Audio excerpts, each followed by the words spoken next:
Hello बच्चों, back with another video. आज हम लोग करेंगे कॉन्ट्रैक्ट का यूनिट नंबर 1 और यूनिट नंबर 2, क्योंकि आपको पता है जो आज हम लोग इसको पूरा कॉम्प्रिहेंसिवली कवर करेंगे एक शॉर्ट ड्यूरेशन रिविजनरी टाइम में। इसका पूरा डिटेल वन शॉट ऑलरेडी पड़ा हुआ है 360 फाउंडेशन पर। एग्जाम डे मैराथन पर मैं 7, 8, 9 डिटेल में कराने वाला हूँ। ये वाले जो 1 से लेके 6 हैं उसके लिए ये रिविजन्स काफ़ी रहेंगे। चलिए शुरू करते हैं। Sir, Indian contract act section 1 से लेके 75 इंट्रोडक्शन के बारे में बात करता है। जो 76 से 123 है वहाँ से सोगा और इंडियन पार्टनरशिप एक्ट निकल चुका है।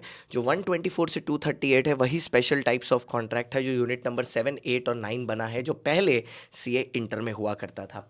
अच्छा, कॉन्ट्रैक्ट का मतलब क्या होता है वो 2 क्लॉज एच में डिफाइंड है। Contract means an agreement enforceable by law. Agreement का मतलब है ऑफर प्लस एक्सेप्टेंस, वो होता है प्रॉमिस। जब एक ऑफर प्लस एक्सेप्टेंस जो कि एक प्रॉमिस है उसमें कंसिडरेशन आती है, consideration means something in return, तब वो अग्रीमेंट बन जाता है। लेकिन एनफोर्सेबिलिटी लाने के लिए आपको उस अग्रीमेंट में कुछ एसेंशियल एलिमेंट्स का तड़का लगाना पड़ता है। जैसे there has to be 2 parties, there has to be a legal obligation, there is some legal formalities, certainty होनी चाहिए कॉन्ट्रैक्ट में, लॉफुल कंसिडरेशन होना चाहिए, लॉफुल ऑब्जेक्ट होना चाहिए, परफॉर्मेंस पॉसिबल होनी चाहिए, फ्री कंसेंट होना चाहिए, साइन करने वाला अपनी मर्जी से कर रहा हो, जो पार्टीज हैं वो कंपीटेंट होनी चाहिए, और last but not the least वो बोलता है वॉइड नहीं होना चाहिए। Yes, it is not void.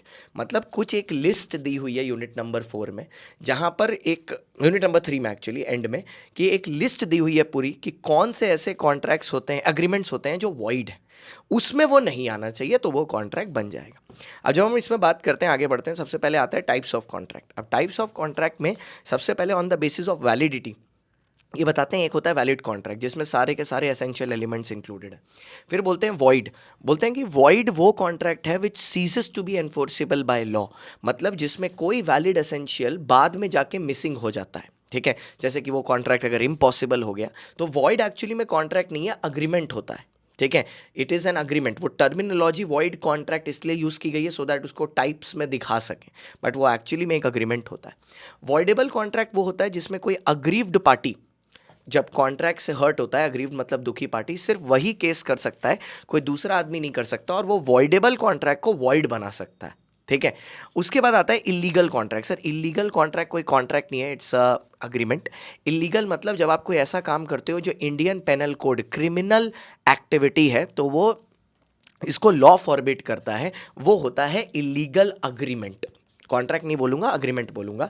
And all illegal agreements are void, but all void agreements are not illegal.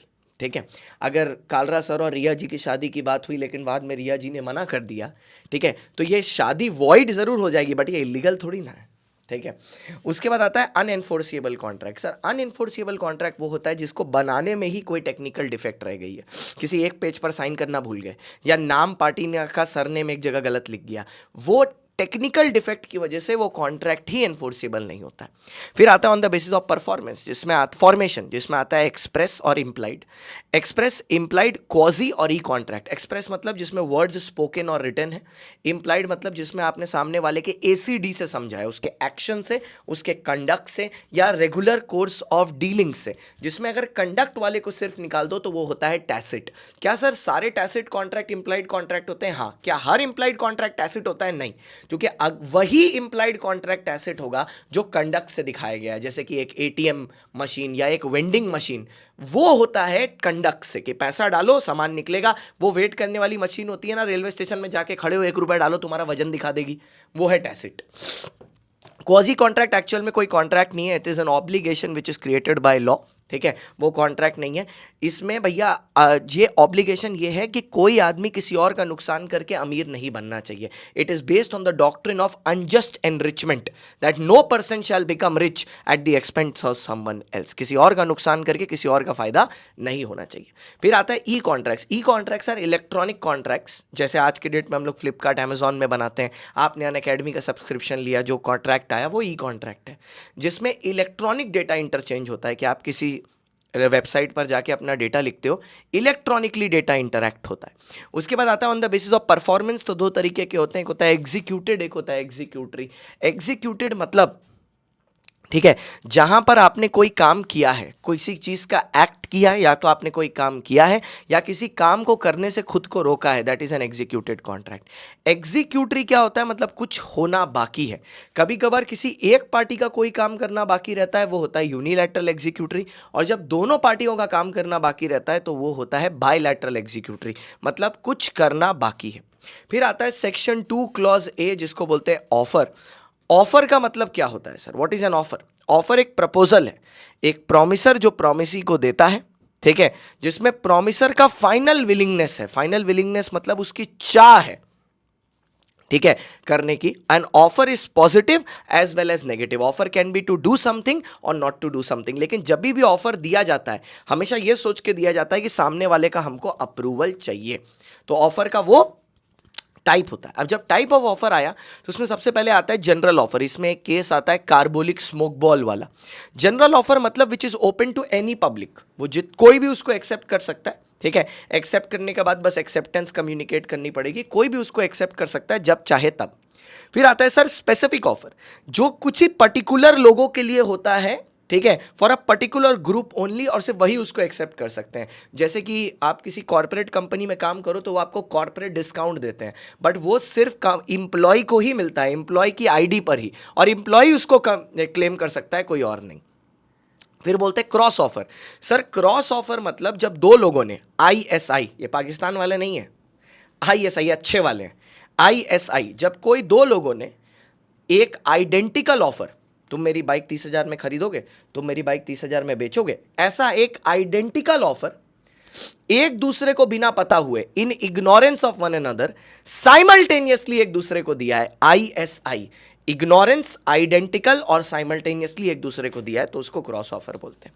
Counter offer क्या होता है? काउंटर ऑफर जैसे कि शार्क टैंक में होता है। काउंटर ऑफर में एक ऑफर दूसरे ऑफर को कैंसिल आउट कर देता है, ठीक है, एक ऑफर दूसरे ऑफर का मॉडिफिकेशन होता है, that is called as a counter offer. जैसे शार्क टैंक में होता है कि सामने वाले ने बोला 10 रुपए में 1 किलो आलू दे देंगे, तुम बोल रहे हो नहीं 30 रुपए, 4 रुपए से ज्यादा तो नहीं दूंगा, that is a counter offer. 10 और 4 बहुत कम हो गया, बट ठीक है। तो क्या काउंटर ऑफर में एक्सेप्टेंस होती है? नहीं सर, काउंटर ऑफर में एक ऑफर दूसरे ऑफर को कैंसिल कर देता है। लेकिन जो क्रॉस ऑफर होता है इसमें भी एक्सेप्टेंस नहीं होती, इसमें दोनों ऑफर अलाइव रहते हैं, दोनों में से एक एक्सेप्ट करना पड़ता है ऑफर खत्म करने के लिए। फिर आता है sir standing offer. Standing offer मतलब वो ऑफर है जो एक पर्टिकुलर पीरियड ऑफ टाइम के लिए होता है, लेट्स से 2 साल, ठीक है, 3 साल, 1 साल, 6 महीना, 3 महीना, जो एक गिवन पीरियड के लिए एप्लीकेबल रहता है ना। ऑफर के वैलिड एसेंशियल क्या होते हैं? सबसे पहले होता है लीगल रिलेशनशिप। ऑफर ऐसा होना चाहिए जिससे दो पार्टी के बीच में लीगल रिलेशनशिप हो जाए, ठीक है। ऑफर को आपको कम्युनिकेट करना है। अगर मैं चाहता हूं आप मेरा ऑफर एक्सेप्ट करो तो पहले तो मुझे आप तक पहुंचाना पड़ेगा। ऑफर में कंडीशंस अटैच हो सकती हैं, इट मे बी कंडीशनल, लेकिन ऑफर में ये कंडीशन आप नहीं लगा सकते कि अगर आपने कोई रिप्लाई नहीं किया इसका मतलब हाँ है, ठीक है, इसका मतलब हाँ है, ये कंडीशन आप नहीं लगा सकते। No reply is not treated as acceptance. और हम जब भी ऑफर देते हैं तो सामने वाले का कंसेंट लेने के लिए ही देते हैं। लेकिन कुछ चीजें ऑफर नहीं कहलाती, जैसे कि सर अगर आपने कहीं पर किसी प्राइस का स्टेटमेंट दिया है तो वो ऑफर नहीं है। आपने अपना आइडिया किसी के साथ शेयर किया, किसी क्वेश्चन को आंसर किया है, वो ऑफर नहीं है, ठीक है। कि सर आप अपना घर कितने में बेचोगे? मैं सोच रहा हूं 2 लाख रुपए का तो मेरा घर है, that is not an offer. मैं पेपर पर एडवर्टीजमेंट दे रहा हूं sale sale sale, that is not an offer, that's an invitation to offer, it's not an offer. Invitation और ऑफर में बहुत फर्क है। इन्विटेशन दिया जाता है बार्गेन करने के लिए, इन्विटेशन कभी भी कैंसिल किया जा सकता है। इन्विटेशन को एक्सेप्ट करने से अग्रीमेंट नहीं बनता। ऑफर और इन्विटेशन अलग अलग होता है, ठीक है। दुकान में ड्रेस लगी हुई है, ड्रेस में नीचे प्राइस लिखा हुआ है 7,999, वो एक इन्विटेशन टू ऑफर है, वो ऑफर नहीं है। आप वो निकाल के कैशियर के पास जाओगे, कैशियर आपको रिफ्यूज कर सकता है, because that's an invite, it's not an offer, ठीक है। ओके उसके बाद ऑफर खत्म हुआ, अब आया एक्सेप्टेंस। सर एक्सेप्टेंस में सबसे पहले डेफिनेशन आती है, N acceptance can be providing approval to the offer is known as acceptance. Acceptance can be to do something or not to do something. Acceptance can be positive, negative. जैसे offer होता है वैसे ही acceptance होता है। तो जो आदमी accept कर रहा होता है उसको प्रॉमिसी या एक्सेप्टर या ऑफरी बोलते हैं। लीगल रूल्स क्या है एक्सेप्टेंस के? अगर मैंने आपको ऑफर दिया है तो आप ही एक्सेप्टेंस कर सकते हो, कोई और नहीं कर सकता। एक्सेप्टेंस एब्सोल्यूट होगी और कंडीशनल होगी। एब्सोल्यूट मतलब मेरे दिए हुए टर्म्स को आप चेंज नहीं करोगे, उसमें कंडीशंस नहीं ऐड करोगे, ठीक है, और कोई टर्म्स का एडिशन नहीं करोगे। तो it has to be absolute and unqualified, that is unconditional, ठीक है। और एक्सेप्टेंस मेरे को कम्युनिकेट करना है, प्रिस्क्राइब्ड मोड से करना है। अगर मैंने बोला ईमेल में रिप्लाई करना तो आप ईमेल में ही रिप्लाई करोगे। अगर मैंने आपको एक टाइम दिया है तो आप टाइम रहते ही रिप्लाई करोगे। But silence is not acceptance. ये आपको याद होगा, फेल्टहाउस वर्सेस बिंडले के केस में बताया था that silence is not acceptance. अगर मैं चुप हूं इसका मतलब ये नहीं कि मैंने उसको एक्सेप्ट कर लिया है। ओके लेकिन कभी कभार ना ऑफर में ऐसा हो सकता है कुछ अतरंगी कंडीशंस हो, ठीक है। अब वो अतरंगी कंडीशंस को हो सकता है आपने पढ़ा ना हो, लेकिन फिर भी वो एक्सेप्टेड मानी जाएंगी अगर वो रीजनेबल हो। तो जैसे फ्लाइट में जो छोटे छोटे टर्म्स एंड कंडीशंस अप्लाई लिखे होते हैं, रूल्स एंड रेगुलेशन, हो सकता है आपने उसको ना पढ़ा हो लेकिन वो फिर भी आप पर अप्लाई करते हैं। लेकिन अगर ये अनरीजनेबल हुए, जैसे लिली वाइट वाले केस में था कि अगर आपका पुराना कपड़ा खो गया हमारे पास से तो हम, या नया कपड़ा खो गया, हम आपको सिर्फ 15% प्राइस का देंगे, तो वो वैलिड नहीं है। और ऑफर एक्सेप्टेंस होने के बाद आप टर्म्स को चेंज नहीं कर सकते कभी भी, तो ये याद रखना। अच्छा, इसके बाद ऑफर की कम्युनिकेशन कंप्लीट कब होती है? जब ऑफर की नॉलेज ऑफरी को हो जाए, ठीक है। एक्सेप्टेंस की कम्युनिकेशन कब कंप्लीट होती है? जब एक्सेप्टेंस की कम्युनिकेशन ऑफरर को मिल जाए, ऑफरर को पूरी अंडरस्टैंडिंग हो जाए उस चीज की, ठीक है। लेटर खोल के पढ़ ले वो बेसिकली, ठीक है। लेकिन अगर आपको याद हो तो ऑफर में फाइनल विलिंगनेस होती है, मतलब जो भी ऑफरी ने लिखा है मैं उससे बाउंड हो जाऊंगा एक बार उसने उसको पोस्ट में डाल दिया। तो एक्सेप्टेंस को हम हमेशा दो वे में देखते हैं, एक देखते हैं भेजने वाले के एंड से और एक देखते हैं रिसीवर के एंड से। क्यों? क्योंकि जब मैंने अगर आपको ऑफर दिया है तो मेरे को पता है रिप्लाई आएगा, पॉजिटिव आए नेगेटिव आए वो नहीं पता, लेकिन आएगा, और जो भी आएगा मेरे को वो फॉलो करना पड़ेगा। लेकिन जब आप ऑफर भेज रहे होते हो तो सामने वाले को नहीं पता होता कि उसको ऑफर आने वाला है, ठीक है। अब जैसे अगर मान लो कोई कोचिंग इंस्टीट्यूट मेरे को अप्रोच करना चाहता है कि सर आप हमारे साथ पढ़ाओ, तो मेरे को थोड़ी ना पता है कौन ऑफर देगा, लेकिन एक बार उसने ऑफर दिया तो उसको जरूर पता होगा कि शांतम सर का रिप्लाई आएगा, चाहे हाँ आए ना आए वो फर्क नहीं पड़ता, लेकिन रिप्लाई आएगा, देखिए ये उसको पता है।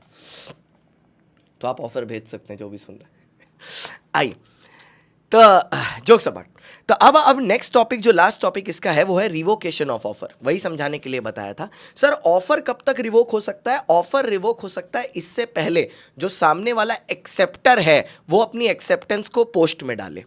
एक्सेप्टेंस कब तक रिवोक हो सकता है एक्सेप्टर के साइड से? जब तक वो जो ऑफरर के पास चिट्ठी पहुंच रही है उसके पढ़ने से पहले वो अपना रिवोकेशन का लेटर पोस्ट कर दे।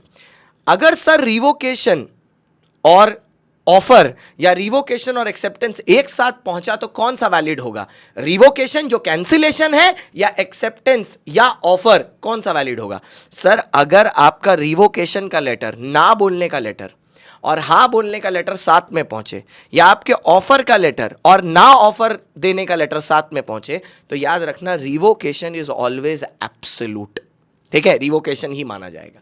सर और रिवोकेशन करने के क्या तरीके? एक तो बता दिया बाय नोटिस, एक समय खत्म हो गया, ऑफर 3 महीने का था, 3 महीने खत्म हो गया, ऑफर खत्म, या मर गया, जो ऑफरर था वो मर गया और ये बात ऑफरी को पता चल गई, ऑफरी को पता नहीं चली, ऑफरी ने एक्सेप्ट कर लिया तो ऑफरर का लीगल रिप्रेजेंटेटिव लायबल होगा। लेकिन पता चली और वो एक्सेप्ट नहीं किया तो ऑफर खत्म, लैप्स। उसके बाद अगर आपको प्रिस्क्राइब्ड मोड बोला था जैसे ऑफर एक्सेप्ट करना है, आपने नहीं किया तो ऑफर लैप्स, इलीगल हो गया ऑफर लैप्स, काउंटर ऑफर हो गया ऑफर लैप्स। यहां पर यूनिट 1 खत्म हुआ। बोलो यूनिट 1 खत्म करने में 14 मिनट लग गए, कॉन्ट्रैक्ट है बड़ा, ठीक है। सर यूनिट 2 बात करता है कंसिडरेशन के बारे में। कंसिडरेशन को सबसे पहले ये डिफाइन करता है, कंसिडरेशन का मतलब होता है समथिंग इन रिटर्न। एक इसका लैटिन वर्ड भी होता है क्विड प्रो क्यो। अब consideration can be to do something और नॉट टू डू समथिंग। अब नॉट टू डू समथिंग को ये एब्सटेन फ्रॉम डूइंग समथिंग बोलता है, या रिफ्रेन फ्रॉम डूइंग समथिंग बोलता है, या फॉरबेरेंस बोलता है, अच्छी अंग्रेजी है। But consideration can be to do something और not to do something, simple words में, जिसको एब्सटेन फ्रॉम डूइंग समथिंग बोलते हैं। अब जब एलिमेंट्स ऑफ कंसिडरेशन की बात आती है तो सबसे पहले बोलता है, देखो सर कंसिडरेशन एक कॉन्ट्रैक्ट में डिसाइड प्रोमिसर करता है कि हम आपको क्या देंगे, आप हमको क्या देंगे, ठीक है, वो डिसाइड प्रॉमिसर करता है। जैसे हम तुमको बोलते हैं आप बस अपना समय दीजिए, पढ़ाना मेरा काम, रिवाइज कराना मेरा काम, आपके डाउट मैं डील करूंगा, सब मैं करूंगा। दुख दर्द हर चीज़ के लिए आपने सीएसजी को अपना दोस्त माना है, अपना भाई माना है, और वो आपको हमेशा मिला है। ठीक है, अगर आपको मैंने किसी चीज़ में कभी डिसअपॉइंट नहीं किया, ठीक है, हर एक बच्चे का रिप्लाई सब किया है, चाहे रात रात भर बैठ के करना पड़े, क्योंकि सर मैंने क्या मांगा आपसे बदले में? आपका समय। अगर आपने अपना समय मतलब इन्वेस्ट करके मेरे को मैसेज किया है, तो आपने अपने तरफ का कंसिडरेशन दे दिया। अब मेरी बारी है कि मेरे को अपना समय आपके साथ स्पेंड करना है।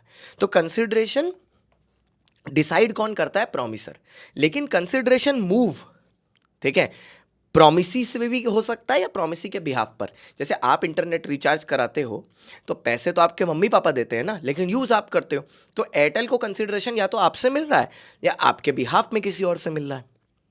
अब कंसिडरेशन में भी पास्ट, प्रेजेंट और फ्यूचर, मतलब आपने पास्ट में हो सकता है कोई काम किया हो जिसके लिए बेनिफिट आज मिल रहा है, या फ्यूचर में कोई काम करोगे उसके लिए बेनिफिट फ्यूचर में मिलेगा, या प्रेजेंट में कोई काम कर रहे हो और बेनिफिट भी प्रेजेंट में मिल रहा है।